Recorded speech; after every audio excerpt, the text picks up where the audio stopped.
അസ്സലാമു അലൈക്കും വറഹ്മത്തുള്ളാഹി വബറകാതുഹു. ബിസ്മില്ലാ വൽഹംദുലില്ലാ വസ്സലാത്തു വസ്സലാമു അലാ റസൂലില്ലാഹി സ്വല്ലല്ലാഹു അലൈഹി വസല്ലം വ ആലിഹി വസ്വഹ്ബിഹി അജ്മഈൻ. ഹാഫിദ് ഓതിയ ആയത്ത് എല്ലാവരും ശ്രദ്ധിച്ചില്ലേ? അഹസിബന്നാസു അൻ യുത്റകു അൻ യഖൂലു ആമന്ന വഹും ലാ യുഫ്തനൂൻ. അല്ലാഹു പറയാണ്, അഹസിബന്നാസു അൻ യുത്റകു അൻ യഖൂലു ആമന്ന. വിശ്വസിച്ചു എന്നും പറഞ്ഞിട്ട് ജനങ്ങൾ അങ്ങനെ തന്നെ അള്ളാഹു ഒഴിവാക്കും എന്ന് ആരെങ്കിലും വിചാരിക്കുന്നുണ്ടോ? വഹും ലാ യുഫ്തനൂൻ. ഒരു ഫിത്നയിലും പെടാതെ, ഒരു പരീക്ഷണത്തിലും പെടാതെ വിശ്വാസികളാണ് എന്നും പറഞ്ഞിട്ട് അങ്ങോട്ട് മാറി നിൽക്കാനാണോ പരിപാടി? അതില്ല. വലഖദ് ഫതന്നല്ലദീന മിൻ ഖബലിഹിം. മുഅ്മിനീങ്ങളെ തീർച്ചയായിട്ടും മുൻഗാമികളായ മുഅ്മിനീങ്ങളെ നമ്മൾ പരീക്ഷിച്ചിട്ടുണ്ട്. എന്തിനാണ് അല്ലാഹ് പരീക്ഷിക്കുന്നത്? ഫലയഅലമന്നല്ലാഹു അല്ലദീന സദഖു. യഥാർത്ഥ വിശ്വാസികളെ അള്ളാഹുവിന് നോക്കിക്കാണണം. വലയഅലമന്നൽ കാദിബീൻ. കപടന്മാരെയും അള്ളാഹ്ക്ക് തിരിയണം. അപ്പൊ യഥാർത്ഥ വിശ്വാസി ആരാണ് എന്ന് അറിയാൻ വേണ്ടി, കപടന്മാരാരാണ് എന്ന് മനസ്സിലാകാൻ വേണ്ടി വിശ്വാസികളെ തീർച്ചയായും നമ്മൾ പരീക്ഷിക്കും. ആരും പരീക്ഷിക്കപ്പെടാതെ ഉപേക്ഷിക്കപ്പെടുമെന്ന് വിചാരിക്കേണ്ടതില്ല എന്നാണ് റബ്ബ് തആല ഓർമ്മപ്പെടുത്തിയത്. ഇത് നമ്മൾ ആലോചിക്കണം. നമ്മൾ മുഅ്മിനീങ്ങളാണ്. പരീക്ഷണങ്ങളും പ്രയാസങ്ങളും നമുക്ക് വരും. രണ്ടാമത്തെ റക്അത്തിൽ ഓതിയില്ലേ, അള്ളാഹു പറയാണ്, ലാ ഉഖ്സിമു ബിഹാദൽ ബലദ്. ഈ മക്ക എന്ന നാട് പിടിച്ച് ഞാൻ സത്യം ചെയ്യുന്നു. അള്ളാഹു സത്യം ചെയ്ത് പറയാണ്, മക്കയെ പിടിച്ച് ഞാൻ സത്യം ചെയ്യുന്നു. വ അൻത ഹില്ലും ബിഹാദൽ ബലദ്. നബിയെ, അങ്ങ് താമസിക്കുന്ന മക്ക, അതുകൊണ്ട് തന്നെയാണ് സത്യം ചെയ്യുന്നത്. കാര്യപ്പെട്ടവര് താമസിക്കുമ്പോ നാടും വലുതാകും അതിലൂടെ. അതുകൊണ്ടാണ് നബിയോട് അങ്ങനെ പറഞ്ഞത്. തങ്ങൾ താമസിക്കുന്ന നാട് തന്നെ സത്യം. വാലിദിൻ വമാ വലത്. ആദം നബിയും മക്കളും തന്നെയാണ് സത്യം. ഇതൊക്കെ സത്യം ചെയ്തിട്ട് അല്ലാഹ് എന്താ പറഞ്ഞത്? ലഖദ് ഖലഖ്നൽ ഇൻസാന ഫീ കബദ്. മനുഷ്യനെ നമ്മൾ പ്രയാസത്തിലാണ് സൃഷ്ടിച്ചത്. മനുഷ്യനെ നമ്മൾ ബുദ്ധിമുട്ടിലാക്കിയിട്ടാണ് പടച്ചിരിക്കുന്നത് എന്ന് തന്നെ പറയുകയാണ്. നോക്ക് നിങ്ങള്, മനുഷ്യന് മാത്രമേ ഈ ഒരു പ്രശ്നങ്ങളൊക്കെ ഉള്ളൂ. ജനിക്കുന്ന സമയത്ത് അവൻ കരയുകയാണ്. അത് കഴിഞ്ഞ് പൊക്കിൾ കൊടി മുറിക്കുകയാണ്. ആ സമയം മോന് പ്രയാസാണ്.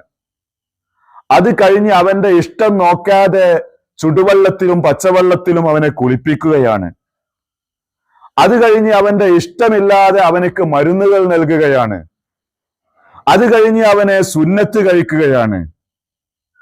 അത് കഴിഞ്ഞ് അവന്റെ ഇഷ്ടപ്രകാരം ഇഷ്ടവും അനിഷ്ടവും നോക്കാതെ പാല് കൊടുക്കുന്നു, കുളിപ്പിക്കുന്നു.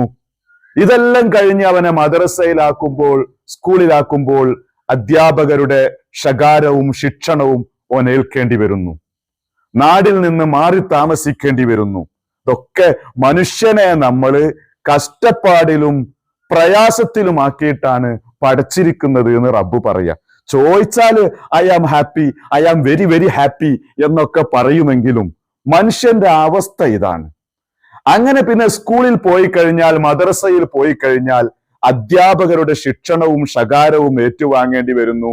നാടിൽ നിന്ന് മാറി താമസിക്കേണ്ടി വരുന്നു. വൈകുന്നേരം ആകുമ്പോ ഉമ്മാനെ കാണാൻ ഒരു ആഗ്രഹം വരൂലേ? ഒരു സങ്കടം ഉണ്ടാവൂലേ? ഉണ്ടാകും.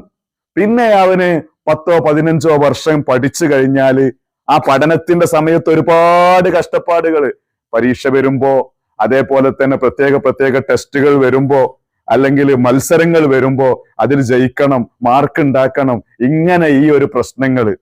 അത് കഴിഞ്ഞാൽ പിന്നെ ഓന്റെ ബയോഡറ്റയും CV-യും എടുത്ത് ഓനിങ്ങനെ ഓഫീസുകളിലൊക്കെ പോണം. അതുപോലെ തന്നെ ഓരോ ഇന്റർവ്യൂവിൽ പങ്കെടുക്കണം, അതിനുവേണ്ടി പഠിക്കണം, അങ്ങനെ എങ്ങനെയെങ്കിലും ജോലി ഉണ്ടാക്കണം. അതിന്റെ കഷ്ടപ്പാടുകളായി. പിന്നെ ജോലി ഉണ്ടാക്കി കഴിഞ്ഞാൽ പിന്നെ രക്ഷ ഉണ്ടോ? ഒരു രക്ഷയില്ല. ജോലിയിൽ അങ്ങോളം അവനക്ക് ഡിപ്രഷനും ടെൻഷനുമായിട്ടിരിക്കുകയാണ്. ജോലിയിൽ കയറുന്ന സമയത്ത് നല്ല കറുത്ത നല്ല ഇടത്തൂർന്ന മുടിയുണ്ടായിരുന്ന അവൻ ഒരു 10 കൊല്ലം പണിയെടുക്കുമ്പോ അവന്റെ നെറുന്തലയിലുള്ളത് മുഴുവനും കൊഴിഞ്ഞു പോയിട്ടുണ്ടാകും. സർക്കാർ ഉദ്യോഗസ്ഥന്മാരൊക്കെ കണ്ടിട്ടില്ലേ, ഓഫീസിലെത്താൻ നേരത്ത് ആ ബാഗിൽ നിന്ന് ചെറിയ ചീർപ്പെടുത്തിട്ട് മണ്ട വാർന്ന് ശരിയാക്കണാണ്. അവിടെ വാരാനുള്ളൂ, വേറെ ഒക്കെ പോയിട്ടുണ്ടാകും. അപ്പൊ അവർക്ക് ഡിപ്രഷനും ടെൻഷനും ഒക്കെ കാരണം അത് പോയി. അതിലിടക്ക് ഭാര്യയും മക്കളുമായിട്ടുള്ള വിവിധങ്ങളായ പ്രശ്നങ്ങളും പ്രയാസങ്ങളും. ഇതാണ് അല്ലാഹു തആല ഇത്രത്തോളം സത്യം ചെയ്ത് ആവർത്തിച്ച് സത്യം ചെയ്തിട്ട് പറയാണ്, ലഖദ് ഖലഖ്നൽ ഇൻസാന ഫീ കബദ്. മനുഷ്യനെ കഷ്ടപ്പാടിലാണ് നമ്മൾ സൃഷ്ടിച്ചിരിക്കുന്നത്. ഈ ഒരു കഷ്ടപ്പാട് വേറെ ആർക്കും അവിടെ ഉള്ളത്? ഏത് ജീവികൾക്ക് അവിടെ ഉള്ളത്? നിങ്ങളൊന്ന് ആഴത്തിലൊന്ന് ഇരുന്ന് ചിന്തിച്ചു നോക്കി. ആർക്കും ഉമ്മാതിരി കഷ്ടപ്പാടില്ല. ഇരിക്കട്ടെ, നമ്മളെ സൃഷ്ടിപ്പ് അങ്ങനെയാണ്. ഇതാണ് ചോദിച്ചത്. അഹസിബന്നാസു അൻയുത്രകൂ, ജനങ്ങളെ വിശ്വസിച്ചു എന്നും പറഞ്ഞിട്ട് അവിടെ ഇടാനാണോ തീരുമാനം? വഹും ലാ യുഫ്തനൂൻ, ഒരു പരീക്ഷണത്തിലും പെടുത്താതെ. വലഖദ് ഫതന്നല്ലദീന മിൻ ഖബ്ലിഹിം, മുൻഗാമികളെ നമ്മൾ പരീക്ഷിച്ചിട്ടുണ്ട് എന്ന്. മഹാനായ ഉർവത്ത് ബിൻ സുബൈർ റളിയല്ലാഹു അൻഹു താബിഈ പ്രമുഖനാണ്. ഉർവത്ത് ബിൻ സുബൈർ റളിയല്ലാഹു അൻഹു ഒരു ദിവസം വലീദ് രാജാവിനെ കാണാൻ പോവുകയാണ്. രാജാക്കന്മാരെ കാണൽ എന്തെങ്കിലും പ്രശ്നങ്ങൾ ഒതുക്കാനോ അവരെ ഉപദേശിക്കാനോ ആണ് ഉലമാ കാണാൻ പോക്ക്, അല്ലാതെ കാണാൻ പോകൂല, പോവാൻ പാടില്ല. അങ്ങനെ വലീദ് രാജാവിനെ കാണാൻ വേണ്ടി ഉർവത്ത് ബിൻ സുബൈർ റളിയല്ലാഹു അൻഹു പോകുന്ന സമയത്താണ് ഒരു എല്ലിൽ ചവിട്ടി. കാല് എല്ലിൽ ചവിട്ടിയത് കൊണ്ട് തന്നെ കാല് പഴുത്തു. വലീദ് രാജാവിന്റെ അടുത്തെത്തിയപ്പോഴേക്ക് കാലിന്റെ അവസ്ഥ വല്ലാതെയായിട്ടുണ്ട്. അദ്ദേഹം ഡോക്ടർമാരുടെ യോഗം വിളിച്ചുകൂട്ടി. വലീദ് രാജാവ്, ഉർവത്ത് ബിൻ സുബൈർ എന്നെ കാണാൻ വന്ന ഒരു ഗസ്റ്റാണ്, അദ്ദേഹത്തിന്റെ കാലിന്റെ അവസ്ഥ നിങ്ങൾ നോക്ക്. ഡോക്ടർമാരെല്ലാവരും പരിശോധിച്ചിട്ട് പറഞ്ഞു, കാല് മുറിക്കുകയല്ലാതെ വേറെ വഴിയില്ല എന്ന്. അവസാനം കാല് മുറിക്കാൻ വേണ്ടി തീരുമാനിച്ചപ്പോ ഈ ഉർവത്ത് ബിൻ സുബൈറിനോട് പറഞ്ഞു, ഇഷ്റബ് മുറക്കിദ, നിങ്ങൾ ഈ സ്ലീപ്പിംഗ് പിൽസ് കഴിക്കണം, അതല്ലെങ്കിൽ നിങ്ങൾ മയക്കുമരുന്ന് എന്തെങ്കിലും കഴിക്കണം. ഇത് കാല് മുറിക്കേണ്ട അവസ്ഥയാണ്, അനസ്തേഷ്യക്ക് പകരം. അപ്പൊ അദ്ദേഹം പറഞ്ഞു, ലാ ഉഹിബ്ബു അൻ അഗ്ഫുല അൻ ദിക്രില്ലാഹ്, അള്ളാന്റെ ദിക്റിനെ തൊട്ട് അശ്രദ്ധയിലാവാൻ, എന്റെ മനസ്സ് റബ്ബിന്റെ ചിന്തയിൽ നിന്ന് പോകുന്നത് ഞാൻ ഇഷ്ടപ്പെടുന്നില്ല, അതുകൊണ്ട് അത് ഞാൻ കഴിക്കൂല, നിങ്ങൾക്ക് വേണമെങ്കിൽ മുറിക്കാം എന്ന് പറഞ്ഞു. അങ്ങനെ വാള് അദ്ദേഹത്തിന്റെ മുമ്പിൽ വെച്ച് ചൂടാക്കി, കത്തി നല്ലോണം ചൂടാക്കി അദ്ദേഹത്തിന്റെ കാല് അദ്ദേഹം നോക്കിയിരിക്കെ മുറിച്ചു മാറ്റിയപ്പോ അദ്ദേഹം പറഞ്ഞു, അൽഹംദുലില്ലാഹ് ലഇൻ ബുത്തുലിതു ഫീ ഉളുവിൻ ഫഖദ് ഊഫീതു ഫീ അഅ്ളാ. ഒരു അവയവത്തിലാണ് എനിക്ക് പരീക്ഷണം വന്നതെങ്കിൽ മറ്റു പല അവയവങ്ങളും എനിക്ക് ആഫിയത്തുള്ളതാണ്, അൽഹംദുലില്ലാഹ് എന്ന് അദ്ദേഹം. ആ സമയത്താണ്, അല്പം കഴിഞ്ഞപ്പോഴാണ് മറ്റൊരു വിവരം അദ്ദേഹത്തെ തേടിയെത്തിയത്. വലീദ് രാജാവിന്റെ ഒരു മോന്, ഉർവത്ത് ബിൻ സുബൈർ റളിയല്ലാഹു അൻഹുവിന്റെ മോന് വലീദിന്റെ വാഹനങ്ങളും മൃഗങ്ങളും ഒക്കെ കാണാൻ വേണ്ടി പെരപ്പുറത്ത് കയറിയതാണ്. ആ പെരപ്പുറത്ത് കയറിയിട്ട് ആ കുട്ടി താഴെ വീണ് കുട്ടി മരണപ്പെട്ട വിവരം അപ്പൊ തന്നെയാണ്, ഈ കാല് മുറിച്ച അതേ സമയത്ത് തന്നെയാണ് ഉർവത്ത് ബിൻ സുബൈർ തങ്ങളെ ഈ വാർത്ത തേടിയെത്തിയത്, കുട്ടി മരണപ്പെട്ടിട്ടുണ്ട്. അപ്പൊ മൂപ്പര് പറഞ്ഞു, അൽഹംദുലില്ലാഹി അലാ കുല്ലി ഹാൽ ലഇൻ അഖത്ത വാഹിദൻ ഫഖദ് അബ്ഖൈത ജമാഅ.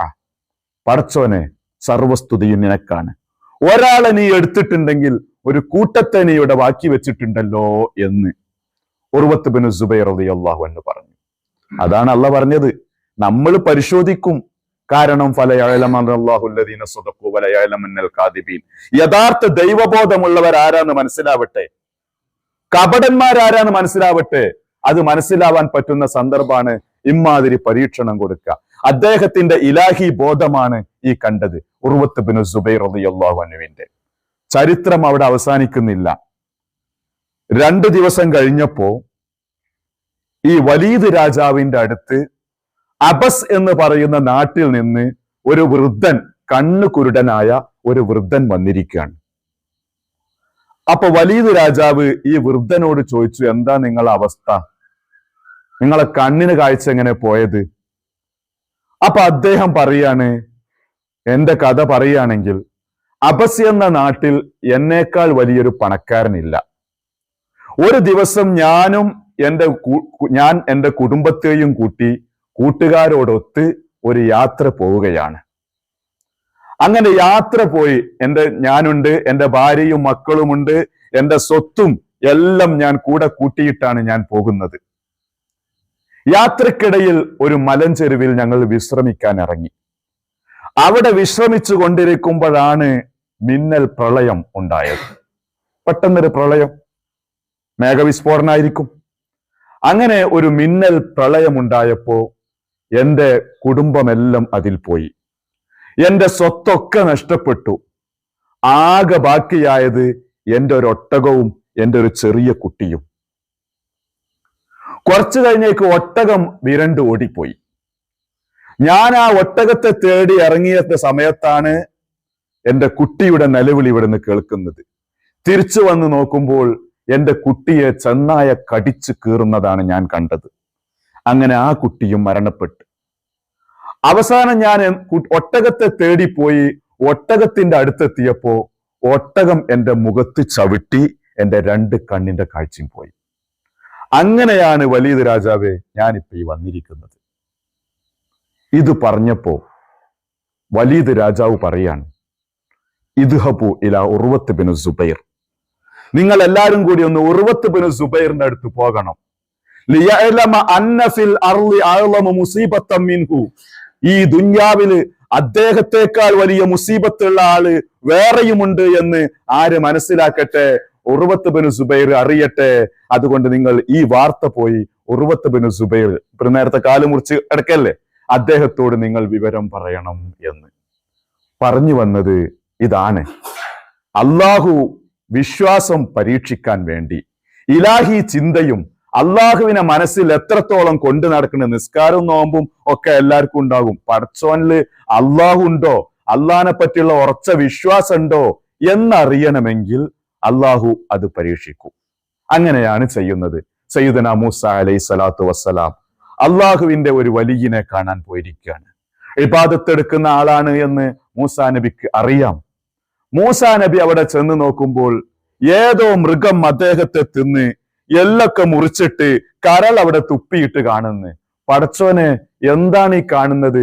നിന്റെ വലിയന് ഇമാതിരി ഒരു പരീക്ഷണം നീ കൊടുത്തല്ലോ എന്ന് പറഞ്ഞപ്പോ മൂസാ നബി അലൈഹി സ്വലാത്തു വസ്സലാമിനോട് അള്ളാഹു പറയാണ്, സഅലനി ദറജത്തൻ ലൻ യബ്ലുഉഹാ ബി അമലിഹി, അവൻ എന്നോട് ഒരു ദർജ ചോദിച്ചിട്ടുണ്ട് അള്ളാന്റെ അടുത്ത്. ആ ദർജയിലേക്ക് എത്താനുള്ള അമല് നോക്കിയപ്പോ ഇദ്ദേഹത്തിനില്ല. പിന്നെന്താ കാട്ടുക? പരീക്ഷിച്ചിട്ട് ആ പരീക്ഷണത്തിൽ ക്ഷമിച്ചിട്ട് അദ്ദേഹത്തെ ആ ദർജയിലേക്ക് ഞാൻ ഉയർത്തിയതാണ് എന്ന് അള്ളാഹു സയ്യിദന മൂസ അലൈഹി സ്വലാത്തു വസ്സലാമിനോട്. പ്രിയപ്പെട്ടവരെ, വിശ്വാസികളുടെ അവസ്ഥയാണ് വിശുദ്ധ ഖുർആനിൽ ഈ പറഞ്ഞതൊക്കെ. അള്ളാഹു തആല നമുക്കൊക്കെ ക്ഷമ നൽകുമാറാകട്ടെ, നമുക്കെല്ലാവർക്കും ഖൈർ നൽകുമാറാകട്ടെ. വിശുദ്ധ ഖുർആൻ പഠിക്കുവാനും മനസ്സിലാക്കുവാനും പാരായണം ചെയ്യുവാനും പ്രചരിപ്പിക്കുവാനുമുള്ള മഹാസൗഭാഗ്യം അള്ളാഹു നമുക്ക് നൽകുമാറാകട്ടെ. യൂട്യൂബിലൊക്കെ നമ്മളോട് ദുആ ചെയ്യാൻ വേണ്ടി പറഞ്ഞവരുടെ ആവശ്യങ്ങളൊക്കെ, ഹലാലായ ആവശ്യങ്ങളൊക്കെ അള്ളാഹു നിറവേറ്റി കൊടുക്കുമാറാകട്ടെ. നമ്മുടെ ദർസിനെയും ഖുർആൻ പഠിക്കുന്ന നമ്മുടെ മക്കളെയും ഒക്കെ ഭക്ഷണം കൊടുക്കുന്ന, സഹായിക്കുന്ന എല്ലാവർക്കും അള്ളാഹു മുന്തിയ ജസാ നൽകുമാറാകട്ടെ. വആഖിറു ദഅ്വാനാ അൽഹംദുലില്ലാഹി റബ്ബിൽ ആലമീൻ. അസ്സലാമു അലൈക്കും.